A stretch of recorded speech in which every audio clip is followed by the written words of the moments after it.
The tragic mystery of the Bumblebee Road murders.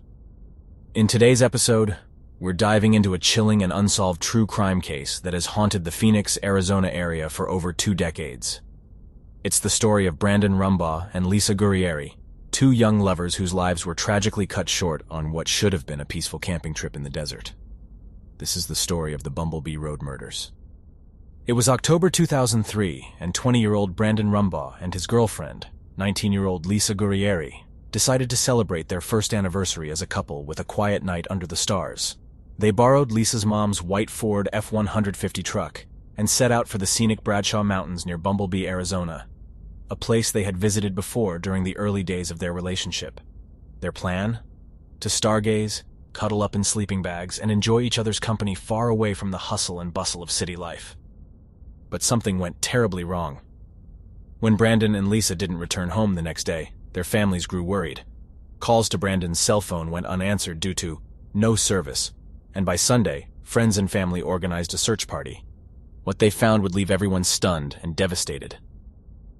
On October 19th, just 2 days after the couple disappeared, their bodies were discovered inside the uncovered bed of the truck. They were still in their sleeping bags, lying side by side, as if they had fallen asleep together. But this wasn't a peaceful scene. It was a crime scene. Both Brandon and Lisa had been shot multiple times in the head and torso, with a .25 caliber handgun. Evidence suggested that Lisa may have woken up during the attack, but it was clear neither stood a chance against their attacker. The discovery sent shockwaves through the community. Who could do such a thing, and why? Now, let me paint you a picture of who Brandon and Lisa were, because understanding them helps us understand the magnitude of this loss. Brandon was born and raised in Phoenix.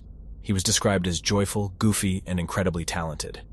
A natural performer, he played multiple instruments: trumpet, trombone, saxophone, even drums, and was the only male member of his high school dance company. After graduating, he attended Arizona State University and served in the Marine Reserves until a knee injury forced him to leave. Despite that setback, Brandon channeled his energy into physical fitness, working as a personal trainer while dreaming of opening his own gym one day. His dad once said, "He dreamed big about having a grand gym expanding over time. When it didn't happen overnight, he didn't lose his dream." Lisa, meanwhile, was equally vibrant. Born in Scottsdale, she was the kind of person who lit up every room she walked into. She worked as a secretary for SRP, a local utility provider, and dreamed of becoming a wedding planner after college. Like Brandon, she came from a tight-knit family and shared a close bond with her mom, Paula, and her brothers, Neil and Denny. Her uncle Mike stepped in as a father figure after Lisa's biological dad passed away when she was very young. When Brandon and Lisa met at a nightclub in 2002, it was love at first sight. They moved in together just months before their deaths, living happily along Scottsdale's E. Osborne Road. Friends and family say their connection was undeniable. They were inseparable, constantly holding hands or teasing each other playfully. As Lisa's mom put it, the sun set and rose on Brandon. So, how did this beautiful love story end in such tragedy? That's the question investigators have been trying to answer for over 20 years. Let's break down what we know. First, there's the location. Bumblebee Road, a remote stretch of desert surrounded by mountains. It's a popular spot for outdoor enthusiasts, hikers, off-roaders, and campers, but also isolated enough that crimes can go unnoticed for hours, even days. In fact, witnesses reported seeing the truck parked in the same spot since Saturday afternoon, meaning it sat there undisturbed for nearly an entire day before being discovered. Then there's the lack of evidence. No shell casings were recovered, no suspicious tire tracks or footprints leading to or from the scene. The killer used a .25 caliber handgun, an unusual choice for a crime like this, given its small size and limited power. Investigators believe the murders took place sometime between Friday evening and Saturday morning, but without definitive proof, the timeline remains murky. 2 items were missing from the scene: the truck keys and a VHS video camera the couple had borrowed for their trip. Oddly enough, though, a disposable camera purchased by Brandon and Lisa earlier that day was found nearby, broken, but still containing photos. These images showed candid shots of the couple smiling and posing in the back of the truck, likely taken just moments before their deaths. There was also an overexposed photo of a CFL light fixture, possibly taken inside a building. To this day, investigators aren't sure where that photo was taken. As for suspects, well, there haven't been many solid leads. Early on, police looked into Michael Villers, a 32-year-old man whose black Ford F-150 extended cab was spotted near the crime scene. While Villers cooperated with investigators, he was never named a suspect. Another lead involved a man seen arguing with Brandon outside their apartment the night before the trip. Described as white, husky, and in his 40s, this individual was never identified. Perhaps the most intriguing theory comes from Lisa's family.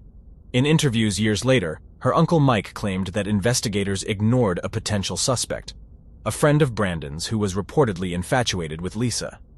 According to Mike, this young man wanted to be with Lisa romantically and allegedly moved out of town shortly after the murders.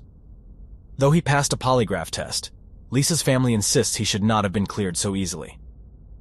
Over the years, investigators have explored possible connections to similar crimes across the country. For example, the Crown King killings, where 2 men were shot dead while camping, the Jenner Beach murders, where a young couple was killed in their sleeping bags, and even cases involving Israel Keys, a notorious serial killer linked to several unsolved murders. However, none of these connections have panned out definitively. One name that occasionally surfaces is Joseph Henry Burgess, a fugitive known for targeting young couples in remote locations. Though Burgess died in a shootout with police in 2009, his movements between 1972 and 2009 remain largely unknown. Could he have been in Arizona in 2003? It's impossible to say for sure, but it's a haunting possibility. Today, the case remains open. Investigators continue to appeal to the public for information, hoping that advancements in forensic technology, like genetic genealogy, might finally crack the case. Meanwhile, Lisa's family maintains a $10,000 reward for anyone who provides information leading to an arrest or conviction. As Sergeant Jamie Rothschild of the Yavapai County Sheriff's Office once said, "What you may perceive as a very small puzzle piece might work very well in the detective's overall picture of this investigation. Every tip matters, no matter how insignificant it seems." The story of Brandon and Lisa is heartbreaking, not just because of how their lives ended, but because of the potential they had ahead of them.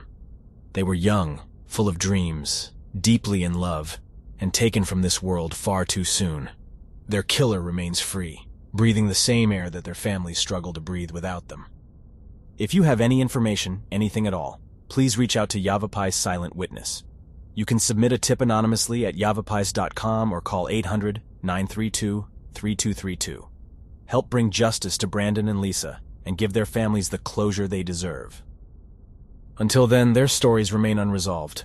Thank you for watching, and don't forget to subscribe for more episodes exploring the mysteries that haunt our world.